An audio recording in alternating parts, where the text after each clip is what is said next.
pera. Dito umiikot ang buhay ng tao. Pag wala ka nito, parang kang basura sa mundo.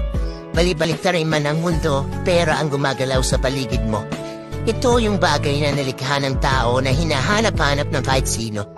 Hindi mo mabibili ang gusto mo pag wala ka nito. Hindi mo mapapalapit ang mga tao sa paligid mo pag wala ka nito. Pera na kayang sumira ng pagkakaibigan at pamilya. Minsan kakaibiganin ka pag may pera ka. Kikilalanin kang kapamilya pag asensado ka. Pero pag nawala sa iyo ang pera mo, lalabas ang tunay na hulay ng nasa paligid mo.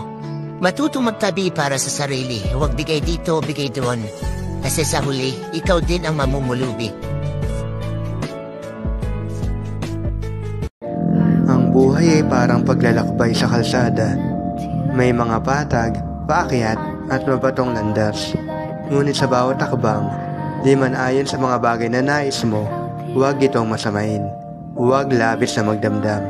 Dahil sa bawat lungkot at kasiyahang nararanasan, kaakibat nito'y mabuting aral na hindi kayang tumpasan ng sino man.